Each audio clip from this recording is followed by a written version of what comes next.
Na ordem? Vamos ver, porque já 19h07, só para não atrasar. Aí, mas uma palavrinha, senão, não tem problema, não. Fala uma palavrinha. Tá bom.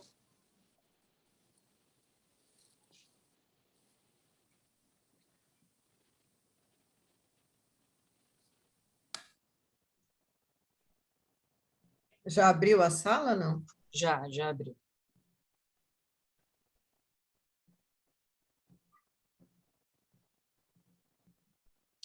Só um instantinho que nós estamos aguardando aqui o carregamento.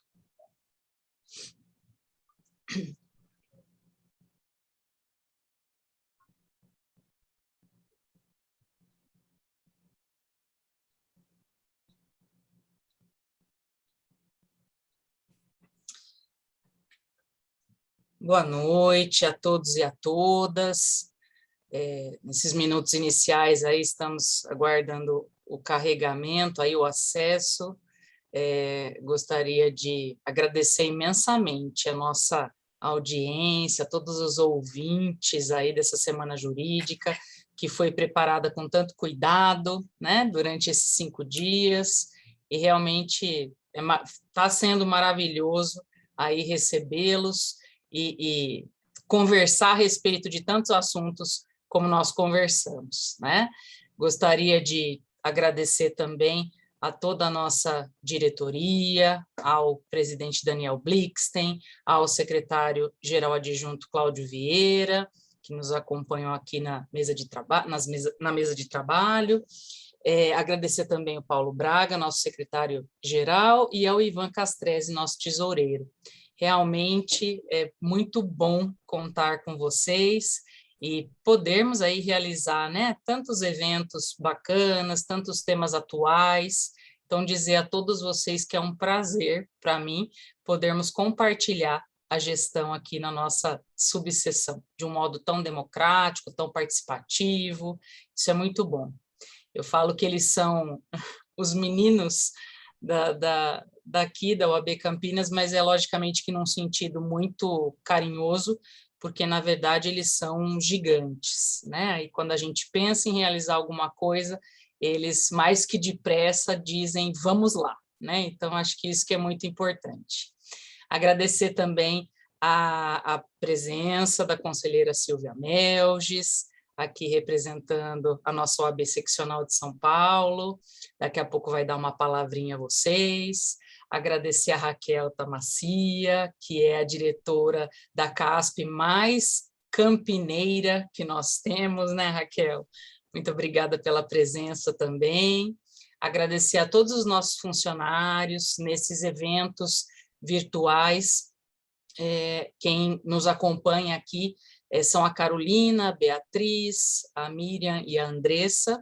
Dizer a vocês, meninas, o nosso agradecimento de sempre, ainda mais nessa maratona que foi a Semana Jurídica, que realmente vocês se dedicam muito, né? E vocês fazem realmente com que a gente consiga realizar eventos com tanta excelência e com tanta maestria.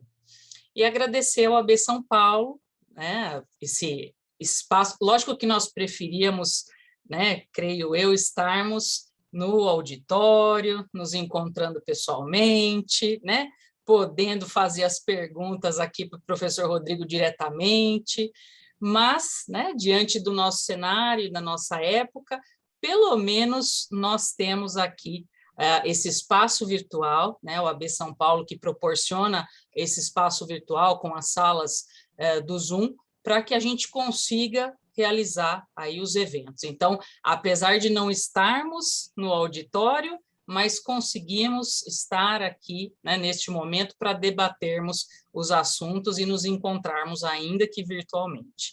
Agradecer a todos os funcionários, colaboradores da OAB São Paulo, hoje é o Danilo, que, né, foi o Danilo que abriu a sala para a gente, então agradecer muito a todos vocês. E agradecer ao nosso palestrante de hoje, professor Rodrigo da Cunha Lima Freire, advogado, é professor universitário, e realmente aí foi muito atencioso e muito solícito, porque realmente eu joguei para ele, né? Professor, por favor, o senhor pode vir na sexta-feira? Então, ele também foi muito corajoso aí, em compartilhar com a gente os conhecimentos nessa noite de sexta-feira. Então, nós vamos fazer aqui umas falas iniciais, eu vou passar a conselheira Silvia, depois a doutora Raquel, para que nós possamos dar início aí aos nossos trabalhos. Fique à vontade, Silvia. Boa noite a todas, boa noite a todos. Eu, em nome do presidente Caio Augusto Silva dos Santos, presidente da OAB de São Paulo, do estado de São Paulo, eu cumprimento a toda a diretoria da OAB Campinas por esse evento extraordinário desta Semana Jurídica, e os palestrantes foram realmente especiais e os temas bastante atuais. E cumprimento o presidente Daniel Blixten, é o meu presidente da subseção de Campinas, o presidente predileto, e a minha querida amiga e grande gestora de ordem, a doutora Luciana Freitas, ela que tão bem representa as mulheres advogadas e representa com maestria mesmo. A Raquel Tamassia, um grande abraço. Raquel, nossa diretora da CAASP, que neste período de pandemia, de tanta necessidade, acabou a CAASP sendo um braço gigante para todo o atendimento humanitário de todos os advogados do Estado de São Paulo. A Raquel trabalhou incansavelmente e ainda trabalha, porque ainda estamos na pandemia. Parabéns, Raquel, por todo o seu trabalho, viu? Eu cumprimento, não posso esquecer dos meus amigos queridos e grandes gestores, o Cláudio Vieira, o Paulo Braga, o Ivan Castrese.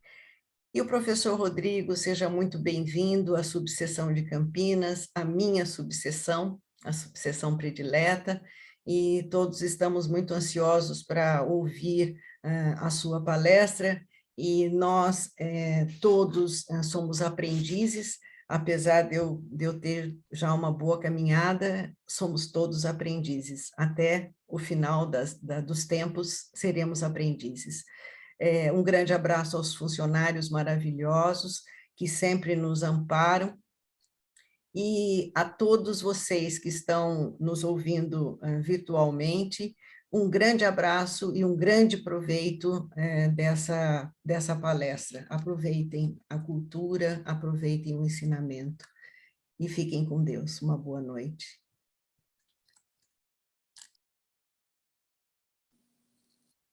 Boa noite, é uma alegria estar aqui com todas as pessoas aqui presentes.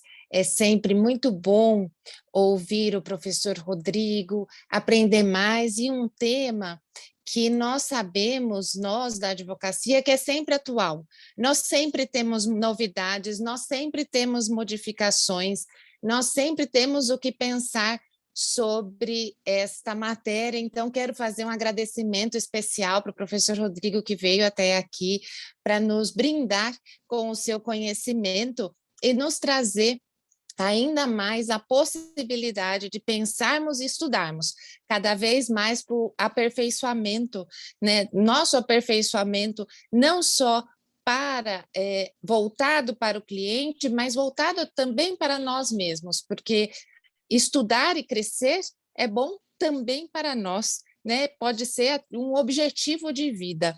Agradecer o convite, a palavra, a querida Luciana Freitas, que tem feito um trabalho incrível na subseção de Campinas, ao lado do presidente Daniel Blixten, que também é um grande gestor de ordem e tem feito um trabalho. A gente tem que lembrar que ele também é presidente da OAB-Prev e tem feito um trabalho incrível naquela instituição, trazendo realmente renovação. Nós que estamos mais perto, né, das questões da ordem, nós conseguimos ver, já enxergar uma revolução realmente na OAB-Prev. Então, queria aproveitar essa oportunidade para parabenizá-lo. Querida Sílvia, meus parabéns pelo seu trabalho no Conselho. É sempre muito bom saber que temos mulheres valorosas, mulheres lideranças dentro dessa gestão da OAB, uma gestão que é aberta e que nos dá a palavra, nos dá a possibilidade de pensar e agir. Isso é muito importante, não somos mulheres figurativas, não somos mulheres cotas, somos mulheres que trabalhamos efetivamente. Um abraço especial para o Cláudio Vieira, que eu vi que está aqui, e também a toda a diretoria de Campinas, e deixar um abraço especial da diretoria da CAASP, o doutor Davanzo, doutora Aline, e dizer que, graças à advocacia do Estado de São Paulo, a promoção de livros da CAASP foi um verdadeiro sucesso. Nós passamos por 2 semanas de absoluta loucura nas vendas, nas livrarias, CAASP Shop, foi realmente incrível, e eu tenho só a agradecer à advocacia por valorizar os serviços que são oferecidos, e já trazer que em setembro teremos uma nova campanha de saúde, e agora saúde mental, em que ofereceremos uma sessão de terapia gratuita a toda a advocacia, lembrando o Setembro Amarelo. Então, queria deixar essas palavras e rapidamente passar para o professor, porque eu estou muito ansiosa para ouvi-lo hoje. Muito obrigada. Obrigada, Raquel. Antes, professor Rodrigo, só um instante, eu gostaria de, rapidamente, pessoal, nós vamos passar um vídeo institucional a respeito da VidaMax, é a administradora do nosso plano de saúde, também é patrocinadora aqui da Semana Jurídica, é rapidinho, um vídeo curtinho, e daqui a pouco já começamos com o professor Rodrigo. A OAB Campinas, em parceria com a VidaMax, administra plano de saúde da Unimed para os advogados e advogadas de Campinas e região, em condições e preços bastante vantajosas. Esse contrato é extensivo às subseções de Capivari, Indaiatuba, Sumaré, Valinhos, Vinhedo, Jaguariúna, Paulínia e Hortolândia. Podem ingressar os advogados e advogadas cadastrados nessas subseções, cônjuges, companheiros e companheiras, filhas e filhos solteiros até 34 anos incompletos. Pode-se optar por planos com coparticipação e sem coparticipação, com abrangência nacional, através de mais de 300 cooperativas Unimedes espalhadas por todo o Brasil. As carências são menores em relação às oferecidas pela Unimed para planos individuais ou familiares. Há também o aproveitamento de carências para a migração de outros planos. Entre em contato para mais informações. 19 3231 5100, WhatsApp 19 99207 0172. E-mail comercialcampinas@vidamax.com.br. VidaMax, soluções customizadas de gestão e administração de benefícios.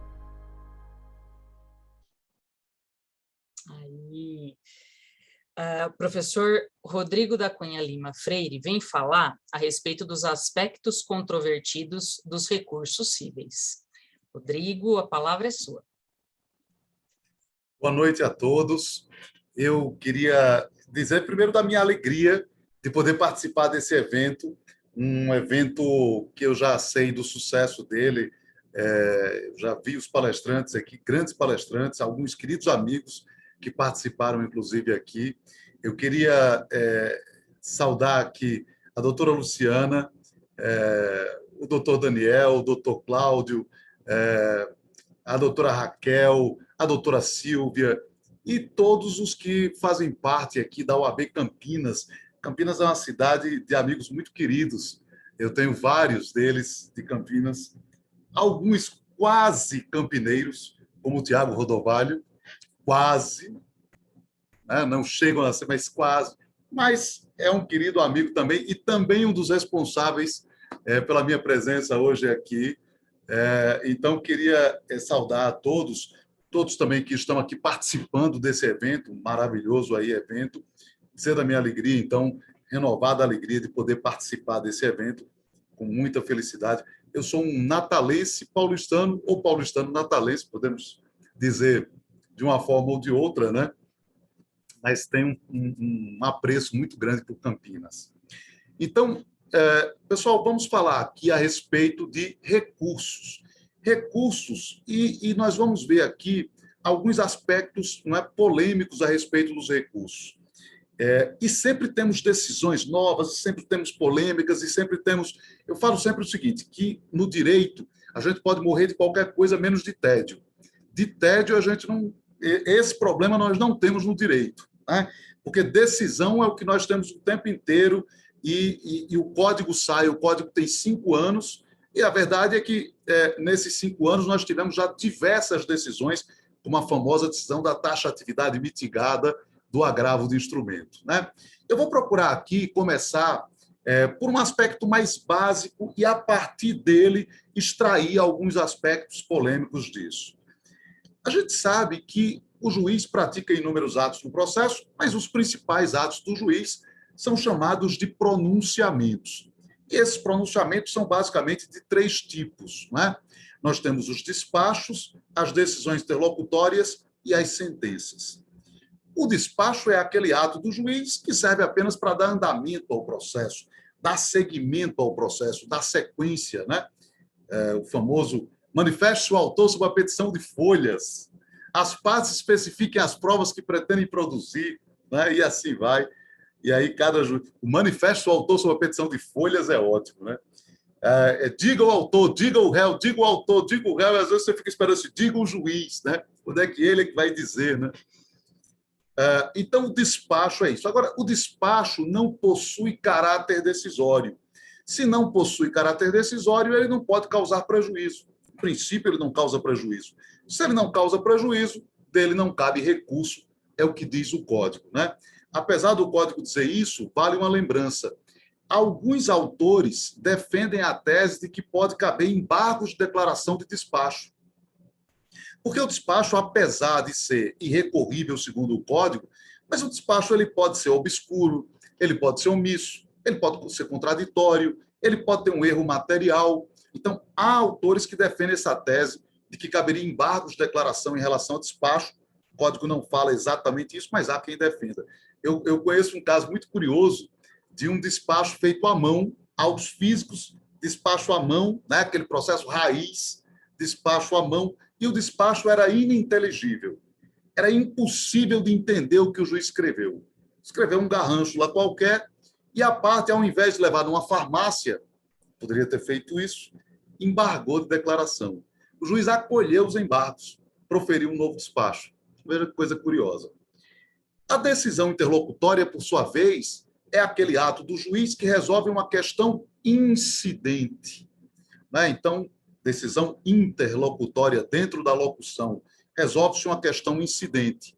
Então, quando o juiz concede uma tutela antecipada, declara uma incompetência absoluta, indefere uma prova e assim por diante. A decisão interlocutória, obviamente, possui caráter decisório, pode causar prejuízo e dela cabe recurso. E aí o Código de CPC 2015 prevê basicamente 3 recursos para as decisões interlocutórias. Embargos de declaração, né? O Código deixa claro que qualquer decisão está sujeita a embargos de declaração. Agravo de instrumento, mas agravo de instrumento basicamente para as decisões interlocutórias que estão no 1015 do CPC, ou seja, aquelas decisões interlocutórias previstas no 1015 são agraváveis.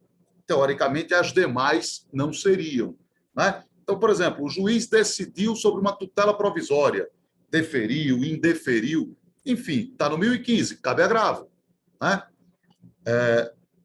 E pode caber ainda apelação. Veja que coisa curiosa, cabe apelação contra a decisão interlocutória para aquelas decisões interlocutórias não agraváveis.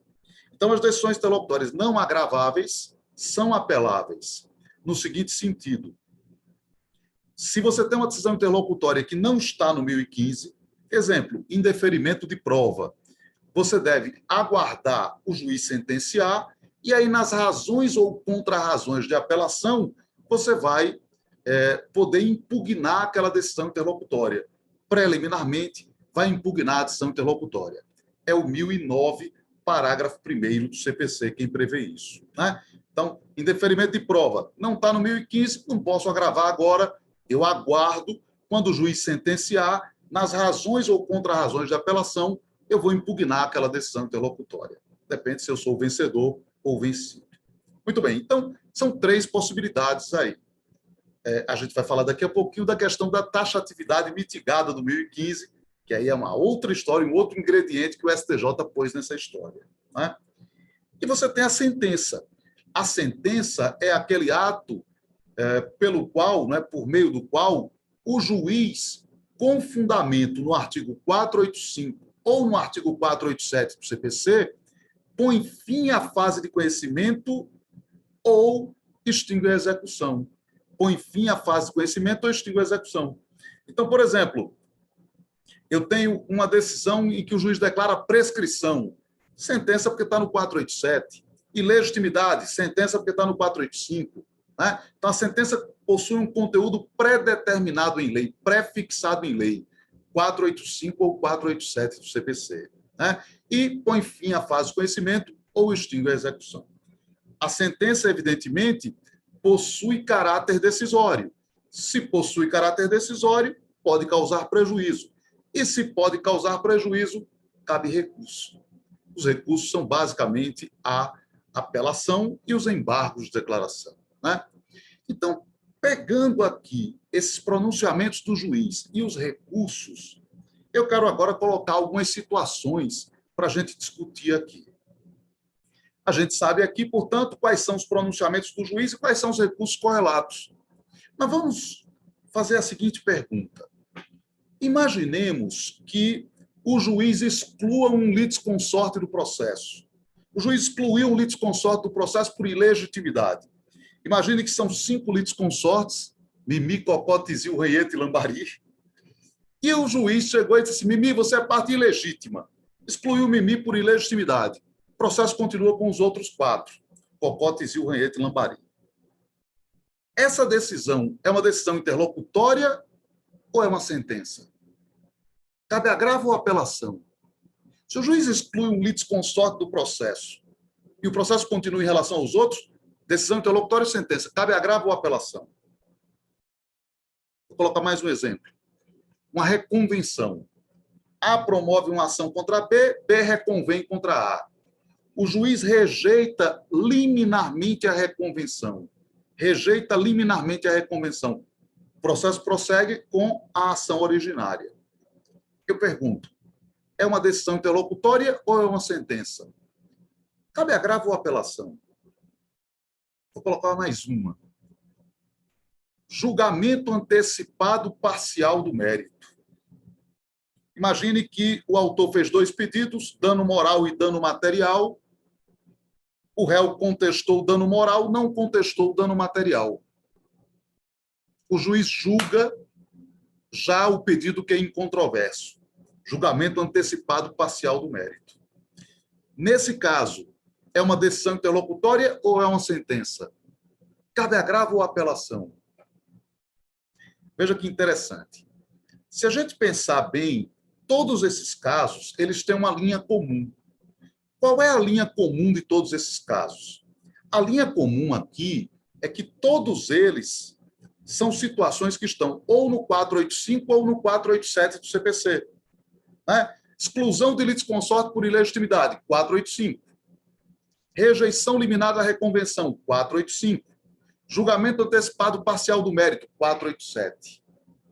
Todos estão no 485 ou no 487, ou seja, eles têm conteúdo de sentença. No entanto, nenhum deles põe fim à fase de conhecimento ou extingue a execução. Nenhum deles, porque o processo continua.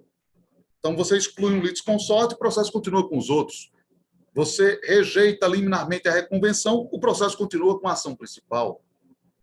Você julga antecipadamente, de maneira parcial, o mérito, o processo continua para o julgamento do restante do mérito. Ou seja, nenhum deles põe fim à fase de conhecimento eu extingo a execução. Então, quando o ato está no 485 ou no 487, mas não põe fim à fase de conhecimento ou não extingue a execução, o que acontece aqui nesse caso? O CPC 2015, para todos esses casos, ele não diz qual é a natureza do ato. Ele não especifica se é decisão interlocutória ou se é sentença. Mas ele diz qual é o recurso cabível. E o recurso cabível é o agravo de instrumento. Em todos esses casos, vai caber agravo de instrumento. Né? Por que em todos esses casos vai caber agravo do instrumento? E aí eu vou mostrar aqui para vocês porque em todas essas situações vai caber agravo do instrumento.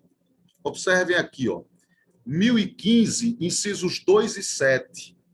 Decisão interlocutória que versa sobre mérito e decisão de exclusão de litisconsorte. 354, parágrafo único.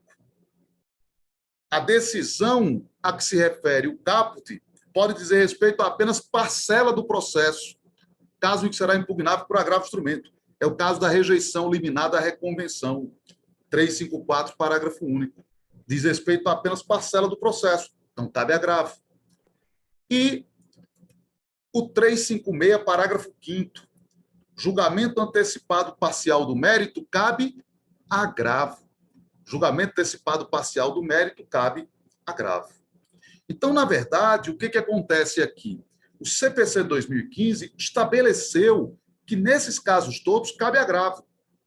E detalhe, não se aplica a fungibilidade recursal. Porque, como o código agora diz qual é o recurso cabível, não dá para aplicar a fungibilidade. Foi o que decidiu, por exemplo, a terceira turma do STJ. A terceira turma do STJ decidiu que, nesses casos, não se aplica a fungibilidade, já que haveria um erro grosseiro, né? Se eu apelo nesses casos, haveria um erro grosseiro. Então, não se aplica aqui a fungibilidade nessas situações, tá? Agora, se você me perguntar assim, tá, tudo bem, e para você é decisão interlocutória ou sentença nesses casos? Para mim é decisão interlocutória. Todos eles tratam de decisão interlocutória. Por quê? O conceito de sentença está no 203, parágrafo 1º. O 203, parágrafo 1º, dá o conceito de sentença. E quando ele dá o conceito de sentença, o 203, parágrafo 1º, na verdade, o que acontece? Ele vai dizer que sentença é o ato pelo qual o juiz, com fundamento no artigo 485, ó, vou colocar ele aqui só para a gente compartilhar ele aqui. Ele vai dar o conceito de sentença. Ele vai dizer que sentença é o ato pelo qual o juiz, com fundamento no 485 ou 487, põe fim à fase de conhecimento ou extingue a execução. Ou seja, ele diz que para ser sentença, além do conteúdo 485 ou 487, tem que pôr fim à fase de conhecimento ou extinguir a execução. Não basta o conteúdo apenas do 485 ou 487. E nesses casos todos, você não tem um ato que põe fim à fase de conhecimento ou extingue a execução. Você só tem aqui o conteúdo, 485 ou 487. Mas o ato não põe fim à fase de conhecimento nem extingue a execução. Então, na verdade, você vai seguir o parágrafo 2º do 203. O parágrafo 2º do 203 conceitua decisão interlocutória. E aí ele vai dizer que decisão interlocutória é qualquer outra decisão do juiz que não se encaixe no conceito do parágrafo 1º. Logo, por exclusão, é decisão interlocutória. Estamos falando aqui de decisão interlocutória nesses outros casos, né? Então, só para começar aqui, é importante perceber que o Código procurou fechar algumas situações que antigamente davam margem à discussão e que hoje não mais dão margem à discussão com relação ao recurso cabível e, portanto, não dá para aplicar fungibilidade. Não dá para querer a aplicação da fungibilidade nesses casos, porque você tem aqui agora a definição em relação ao recurso cabível, né? Agora, eu vou procurar falar um pouquinho a respeito do recurso de apelação. Em relação ao recurso de apelação, nós temos alguns aspectos interessantes que eu quero comentar aqui. O primeiro deles é sobre o cabimento da apelação. Nós sabemos que a apelação é o recurso cabível das sentenças.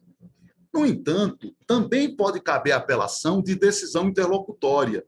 E quando é que cabe a apelação de decisão interlocutória, né? Deixa eu mostrar aqui para vocês o 1009, parágrafo 1º. O 1009, parágrafo 1º, ele estabelece que as decisões interlocutórias não agraváveis são apeláveis. As decisões interlocutórias não agraváveis são apeláveis, ou seja, se a decisão interlocutória não está no 1015 do CPC, ela vai ser impugnada por meio de apelação. Nas razões ou contra-razões de apelação, eu vou impugnar a decisão interlocutória. Então, por exemplo, o juiz indeferiu uma prova. Eu não tenho como agravar porque não está no 1015. Eu aguardo sair a sentença. Saiu a sentença, se eu fui o vencido, eu faço as razões de apelação. E, preliminarmente, eu impugno a decisão interlocutória. Se eu fui o vencedor, a outra parte faz as razões, eu faço as contra-razões. E, preliminarmente, eu impugno a decisão interlocutória. E isso está no 1009, parágrafo 1º. É ele quem prevê isso aqui. Mas eu queria fazer uma pergunta aqui a vocês a respeito disso. Qual é a pergunta? A pergunta é a seguinte: se por um acaso eu impugnar a decisão interlocutória nas contra-razões, então imagine que eu tenho uma decisão interlocutória contra mim, essa decisão interlocutória não é agravável, não está no 1015, eu não agravei. Esperei sair a sentença. A sentença saiu, foi favorável a mim. Sentença favorável a mim. Aí a parte contrária apelou. E eu, nas contra-razões, impugnei a decisão interlocutória. A pergunta é: se a apelação da parte contrária for inadmitida, o que acontece com as contra-razões? O que ocorre com as contra-razões se a apelação da parte contrária for inadmitida? Para mim, essa questão, ela não é uma questão que dá para responder da seguinte maneira: é isso. Já de cara, você diz, acontece isso, perde o objeto, acontece... Não.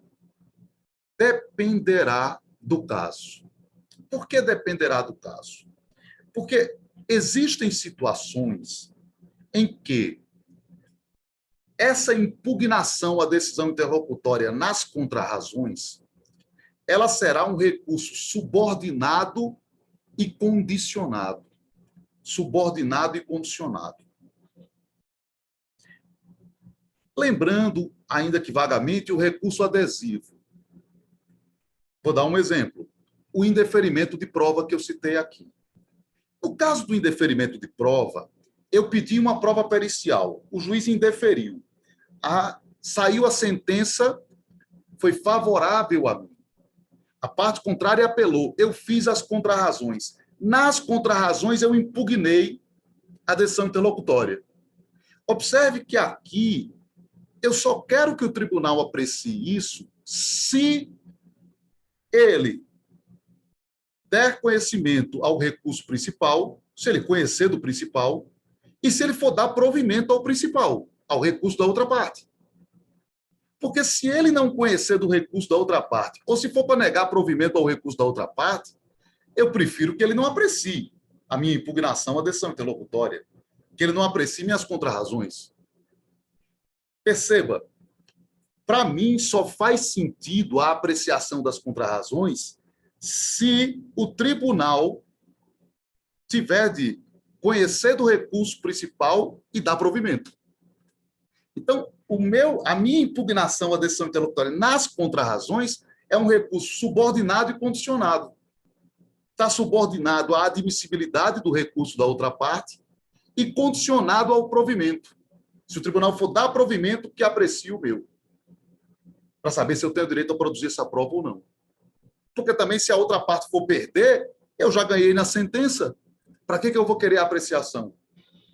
Então, existem casos em que essa impugnação é um recurso subordinado e condicionado.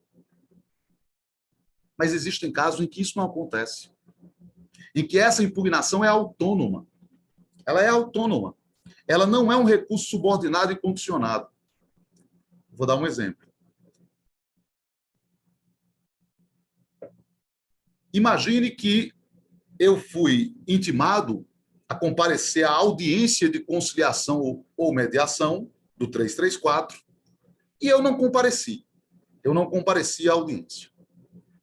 Eu recebi uma multa por não comparecer à audiência. Fui multado por não comparecer à audiência. É uma decisão interlocutória. Mas, veja, não cabe agravo, porque não está no 1015. Se não está no 1015, não cabe agravo. Então, o que eu tenho que fazer? Aguardo, espero. Saiu a sentença. Imagine que a sentença, por exemplo, foi favorável a mim. Favorável a mim.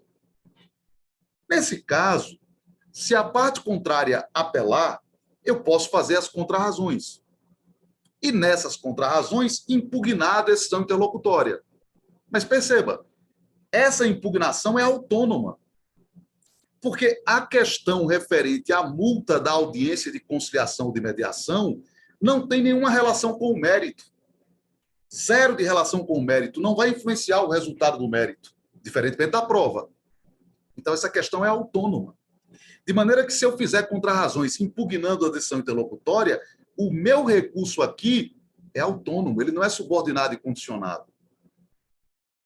O que eu quero dizer com isso?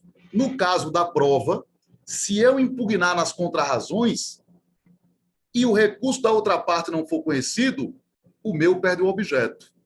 No caso da multa, por não comparecer à audiência, se eu impugnar nas contrarrazões e o recurso da outra parte não for admitido, não perde o objeto. As minhas contrarrazões aqui, como recurso, não perdem o objeto. Curiosamente, elas são contrarrazões, mas são um recurso, porque estão impugnando a decisão interlocutória. É um modelo estranho, né, do Código. Se a gente pensar bem, quem conhecia aqui a figura do recurso de agravo retido, né, que era uma outra figura, cá entre nós era mais simples que isso aqui, que esse modelo que o Código criou. Né? Só para pontuar, eu também acho que nesse caso da multa, eu não preciso esperar pelas contrarrazões. Como é autônomo, se eu quiser, no prazo das razões, eu já posso apelar, só para discutir essa multa, tá? Sem ter que aguardar pelas contrarrazões. Então, para mim, é possível também fazer isso, como é possível deixar para as contrarrazões, porque o 1009, parágrafo 1º, prevê tanto uma coisa como a outra. Né? Outro aspecto que eu acho interessante da apelação é o seguinte: a gente sabe que a apelação, como regra, ela tem o efeito suspensivo, o efeito suspensivo legal, né? Ou seja, o efeito suspensivo é uma espécie de item de fábrica. A apelação já sai com esse item de fábrica, que é o efeito suspensivo, diferentemente dos demais recursos que, em geral, não têm isso. Pois bem, a gente sabe que, no caso da apelação, ela, como regra, tem o efeito suspensivo, está no artigo 1012, caput. 1012, caput. Mas há casos em que a apelação não tem o efeito suspensivo. Há situações em que a apelação não tem o efeito suspensivo. E você vai encontrar casos assim, por exemplo, no 1012, parágrafo 1º. 1012, parágrafo 1º. Para exemplificar, sentença que condena a pagar alimentos. A apelação não tem efeito suspensivo. Né? Existem outros casos também previstos na legislação extravagante, em que a apelação não tem o efeito suspensivo. Mas, perceba, quando a apelação não tem o efeito suspensivo, quando ela não possui o efeito suspensivo legal, o Código permite requerer o efeito suspensivo judicial. Então, se a apelação não tem o efeito suspensivo legal, você pode ir lá no 1012, parágrafo 4º, e com base no 1012, parágrafo 4º, você pode requerer o efeito suspensivo judicial, né? Pedir o efeito suspensivo. Isso não gera maiores controvérsias, não gera maiores dúvidas, maiores controvérsias. Né? Em regra, tem o efeito suspensivo, e quando não tem, você pode requerer o efeito suspensivo. Pode. O grande problema está do outro lado do balcão. Pensa bem. Como é que eu, como apelado, faço para derrubar o efeito suspensivo? Como é que eu, como apelado, faço para que essa sentença se cumpra de imediato? Se em 99% dos casos a apelação tem o efeito suspensivo, eu, do outro lado, como apelado, gostaria de ver a sentença já ser cumprida de imediato. Gostaria de dar efetividade. E como é que eu faço para isso? Existe alguma maneira do apelado derrubar o efeito suspensivo? O efeito suspensivo legal? E, ao meu ver, tem uma maneira. Uma maneira que muita gente não percebe, às vezes, que isso é possível. Qual é? O apelado pode requerer ao relator do recurso uma tutela provisória.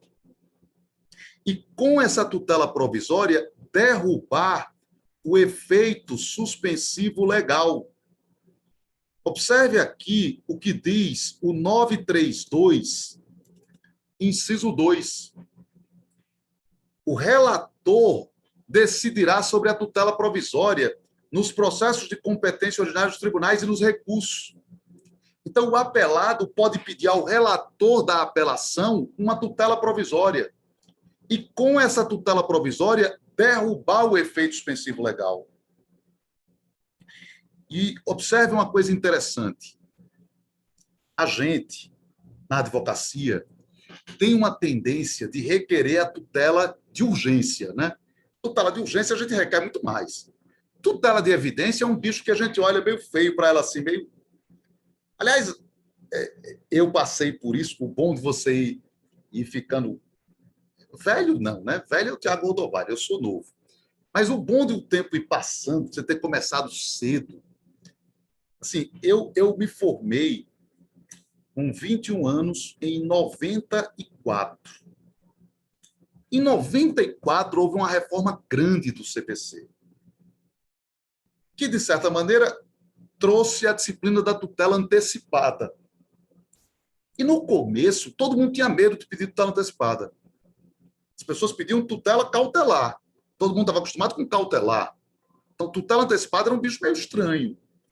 Hoje, o bicho estranho é a tutela de evidência, do 311. Mas pensa bem, quer mais evidência do que uma sentença a seu favor? Então, é evidente que você tem que encaixar numa das situações do 311 do CPC. Mas o apelado tem uma grande chance. E mesmo de requerer tutela de urgência, porque o fumus boniuris parece muito claro. Na medida que tem até uma sentença a favor, se tem direito, quanto mais probabilidade de direito. Se tem direito, quanto mais fumaça. Então, é um ponto que eu acho que a advocacia deve olhar com carinho para dar efetividade ao processo, já que o legislador não teve a coragem de acabar com o efeito suspensivo legal da apelação. A verdade é essa, ele não teve essa coragem. Agora, eu vou falar um pouquinho a respeito do agravo de instrumento. Voltar aqui um pouquinho os olhos para o agravo de instrumento. O caso do agravo de instrumento, o agravo de instrumento está no artigo 1015 do CPC, ou seja, as decisões interlocutórias agraváveis estão no 1015 do CPC. Decisão interlocutória sobre tutela provisória, sobre mérito do processo, sobre rejeição da alegação de convenção de arbitragem, sobre IDPJ, sobre rejeição da justiça gratuita ou acolhimento do pedido de sua revogação, e assim vai. São inúmeros os casos do 1015. E aí o Código disse aquilo que falamos agora há pouco. Se não tiver no 1015, cabe apelação. 1009, parágrafo 1º. Eu tenho que aguardar o juiz sentenciar, nas razões ou contra-razões de apelação, eu vou discutir aquilo. Tudo bem. Só que aí o que aconteceu? Quando o Código começou a ser aplicado, que isso é igual a casa, né? O sujeito constrói uma casa, quando vai para dentro dela, é que começa a dar defeito. É que a água não sai ali da torneira, que tem um... O CPC é mais ou menos isso. E a água não saiu da torneira no 1015. Por quê? Porque começaram a perceber que existiam casos, decisões interlocutórias, que, apesar de não estarem previstas no 1015, então elas não estão no 1015, a apelação é inútil para elas. Não dá para aguardar pela apelação.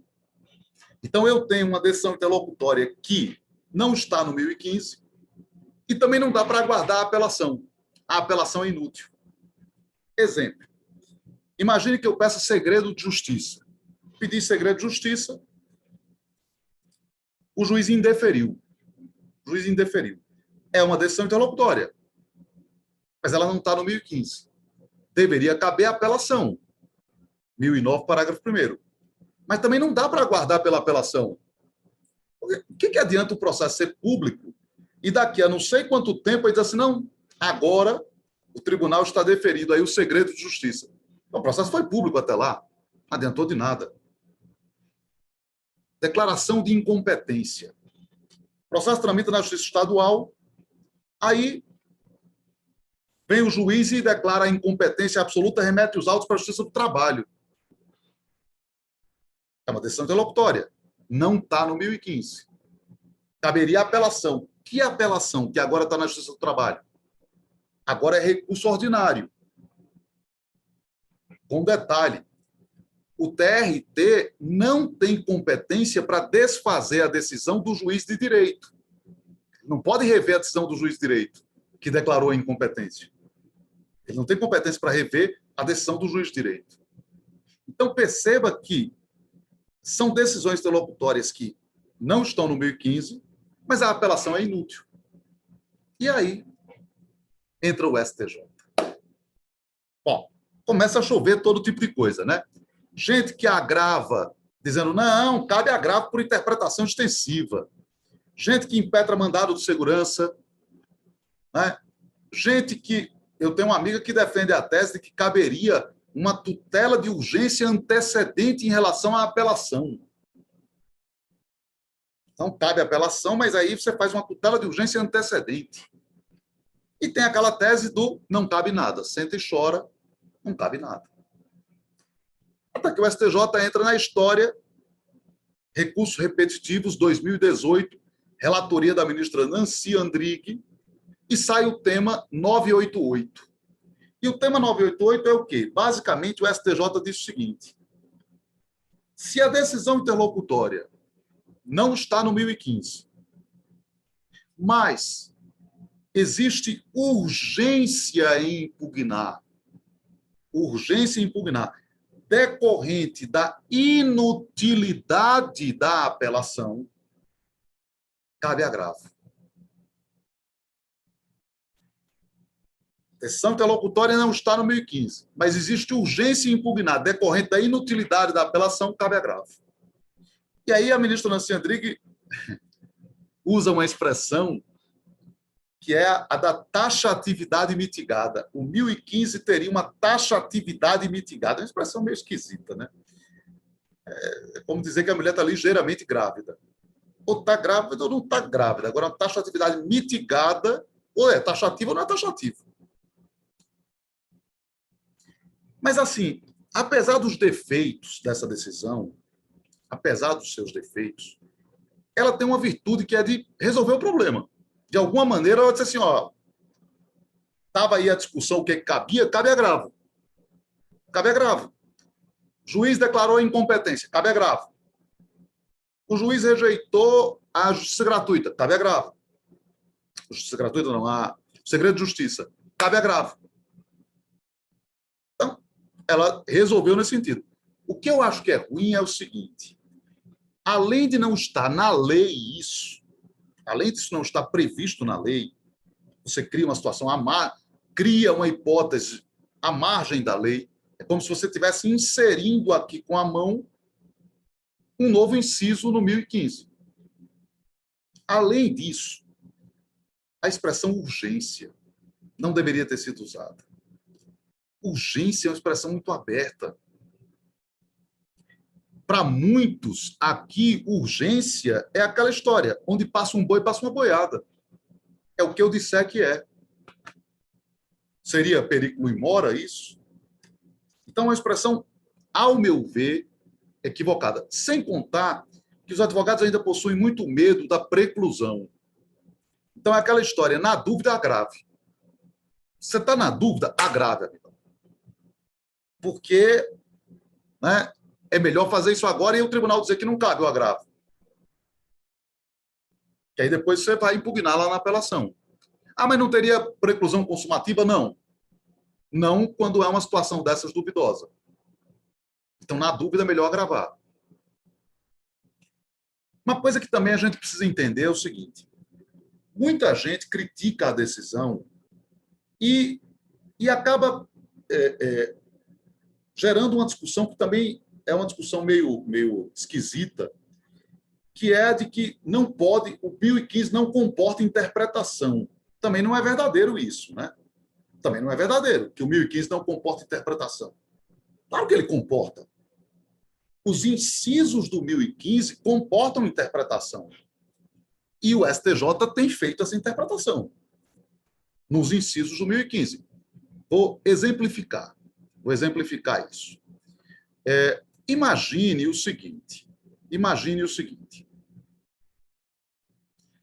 Imagine que o juiz rejeitou a alegação de prescrição ou de decadência.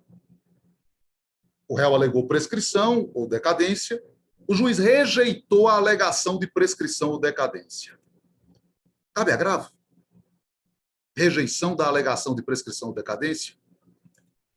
O Código, ele diz o seguinte, que cabe agravo contra a decisão interlocutória que verse sobre mérito. Então, a partir disso, o que é que o STJ interpretou? Que rejeição da alegação de prescrição ou de decadência é decisão interlocutória sobre mérito. E, portanto, cabe agravo. Essa é a interpretação do STJ. Né? Só para citar aqui um exemplo, essa é a interpretação do STJ. Ou ainda, o réu alegou impossibilidade jurídica, que hoje a possibilidade jurídica não é mais tida como uma das condições da ação. Então, ele alegou impossibilidade jurídica, o juiz rejeitou. Rejeitou, o que o STJ disse? Cabe agravo. Porque é decisão sobre mérito agora. E é uma decisão interlocutória, já que rejeitou, não acolheu. Então, é uma decisão sobre mérito. Só para mostrar aqui uma decisão da segunda turma do STJ, tem várias nesse sentido. E se o juiz rejeitar a alegação de ilegitimidade? Ilegitimidade não é mérito. Então, se o juiz rejeitar a alegação de ilegitimidade, não cabe agravo. Então, o STJ definiu o quê? Rejeição da alegação de ilegitimidade não cabe agravo. Porque aí não é mérito. Né? Apesar do meu querido amigo Fred Didier dizer que a legitimidade ordinária é mérito, não é o que está no Código. E aí o Código, como trata como uma hipótese de preliminar e não de mérito, rejeitou a alegação de ilegitimidade, não cabe agravo. É isso que o STJ fixou. Né? Ou seja, o STJ foi dando a interpretação dos incisos. Né? Vou dar um outro exemplo de interpretação interessante que o STJ deu. Será que cabe agravo contra a decisão que rejeita excluir o litisconsorte? O Código diz que cabe agravo da decisão que exclui o litisconsorte. E da decisão que rejeita excluir o litisconsorte? Cabe da decisão que exclui. E da decisão que rejeita? O STJ disse, não cabe. Não cabe agravo. Porque ele diz o seguinte, veja bem, primeiro que a lei não prevê a rejeição. E segundo, que não há problema. Não há problema aqui. Porque pode-se discutir isso depois. O problema de excluir o litisconsorte é porque isso vai gerar efeitos quanto à sentença. Se eu excluo o litisconsorte, a sentença pode ser tida como nula ou ineficaz. Agora, quando rejeita excluir, não vai tornar a sentença nula ou ineficaz. Então, essa foi a visão aí do STJ. Será que cabe agravo contra o ato pelo qual o juiz intima o devedor a cumprir a sentença que condena ao pagamento de quantia? O juiz intimou o devedor a cumprir a sentença. Pagamento de quantia. Cabe agravo? A gente sabe que o parágrafo único do 1015 diz que de qualquer decisão interlocutória no cumprimento de sentença, cabe agravo. No cumprimento de sentença, na liquidação de sentença, na execução, no inventário, qualquer uma cabe agravo. Mas e a intimação para cumprir a sentença? Cabe agravo disso? O STJ. Em princípio, não. Em princípio, não cabe o agravo, né? Na verdade, é um despacho. A intimação para o cumprimento, segundo o STJ, é um despacho. E não cabe agravo. Mas olha como muda de figura quando é isso aqui, ó. Cabe agravo contra o pronunciamento que, na fase do cumprimento, determina a intimação do executado na pessoa do advogado para cumprir a obrigação de fazer, sob pena de multa. O exemplo anterior era intimação para pagamento de quantia. Agora é intimação para a obrigação de fazer. Em geral, não cabe, mas olha o que o STJ disse. Nesse caso, cabe. Por quê? Porque o juiz errou quanto à forma de intimação. Ele deveria ter intimado pessoalmente, segundo a jurisprudência do STJ. E como ele não intimou pessoalmente, intimou na pessoa do advogado, não é um despacho apenas, é uma decisão.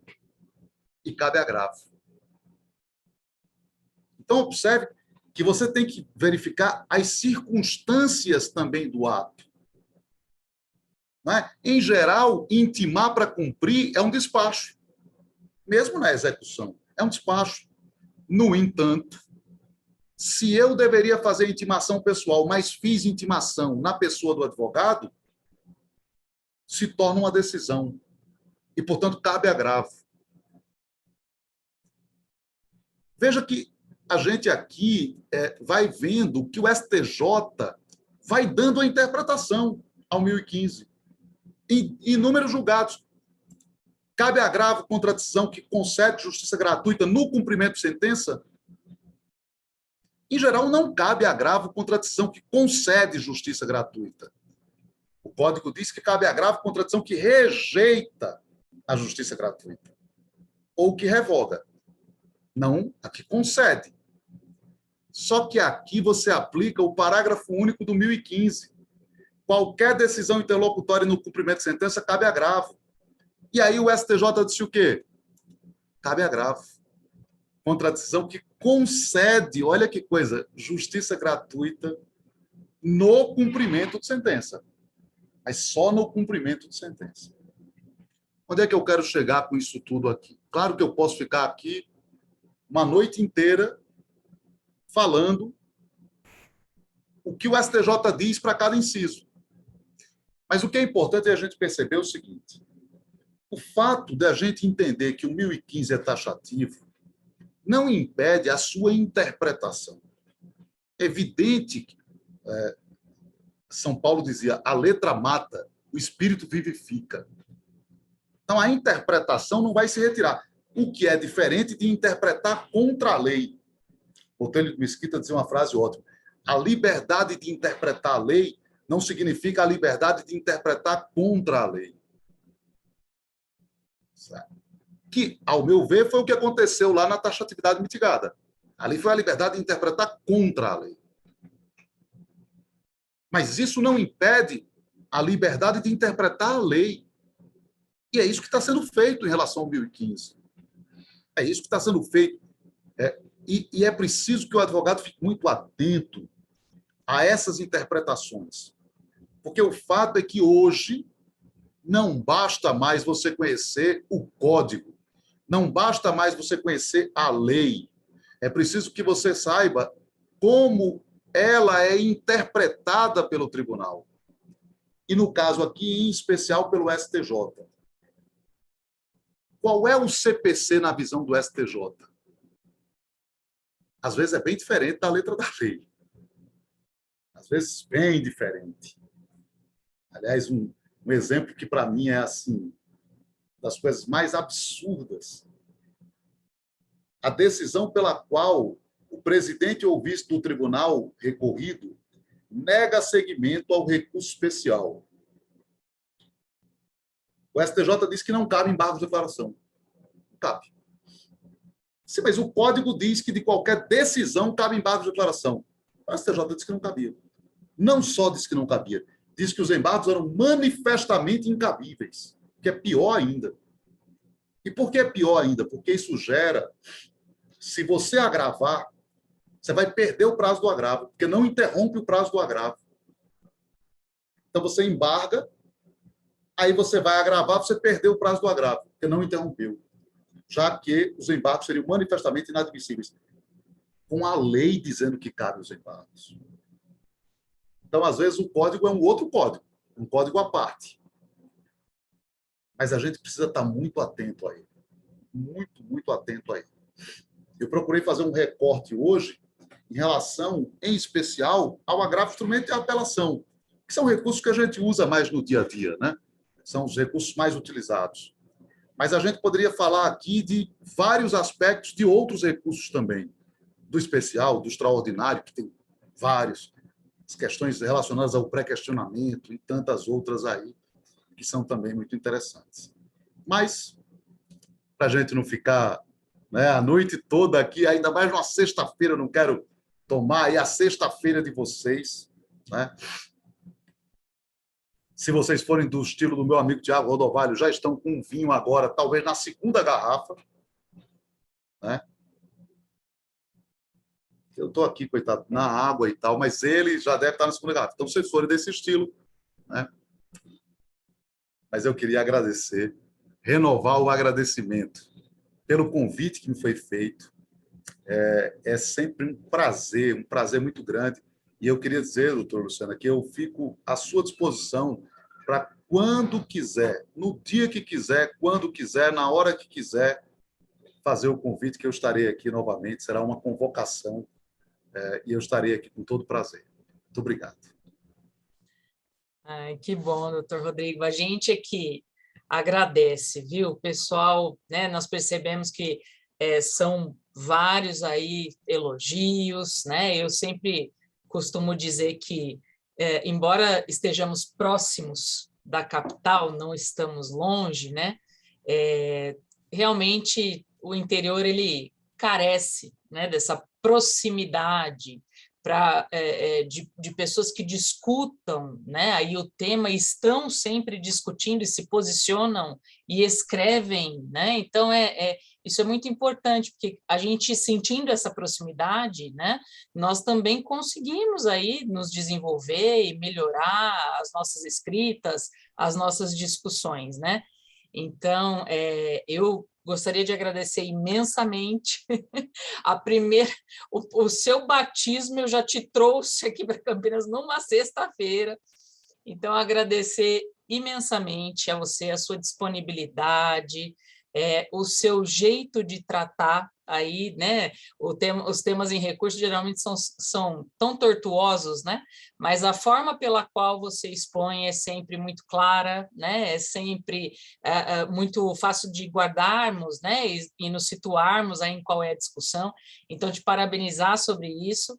E dizer a todos que o professor Rodrigo tem aí os seus canais de comunicação no Instagram, no Telegram. Então, eu estou sempre acompanhando, viu, Rodrigo, porque é importante, aí eu acho que toda essa troca, né? E já que você fala do tema com tanta facilidade e expõe aí todas essas discussões da jurisprudência, eu acho assim muito bom, e a gente tem que divulgar mesmo, e falo para todos os ouvintes aqui. Sigam o professor Rodrigo, porque ele sempre vai trazer para a gente discussões muito boas e falar a respeito do que está acontecendo nos tribunais, viu? Então, muito obrigada, professor, pela noite, pela palestra. Quero agradecer a todos os meus amigos, a Raquel, a Silvio, o Cláudio, o pessoal que acompanhou aqui os trabalhos na mesa, agradecer às nossas colaboradoras por toda a disponibilidade, e a todos os ouvintes, a todas as ouvintes que ficaram, né, até aqui, que nos prestigiaram nessa sexta-feira. Chegamos basicamente, professor, nessa semana, a 1.000 pessoas assistindo. Então, isso para a gente é muito bom, né? Então, pode ter certeza que novos convites virão, tá bom? Será um prazer, sempre um prazer participar, dar meus parabéns ao trabalho de vocês.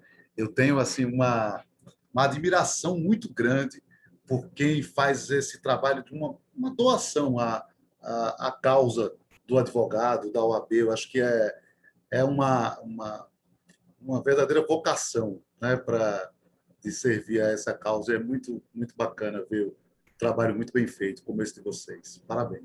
É muito bom, especialmente quando a gente vê, né, essa participação, o pessoal acompanhando, é muito gratificante, viu? Então, desejar a todos uma ótima noite, né? O professor Rodrigo falou que agora a gente já pode ir para o vinho, né, professor? Isso, sextou. Agora é o momento do sextou. Sextou depois do STJ aí falando a respeito dos recursos. Sextou. Então, um ótimo final de semana a todos, uma ótima noite. Muito obrigada pela presença e até o próximo evento. Obrigada a todos e a todas. Obrigado.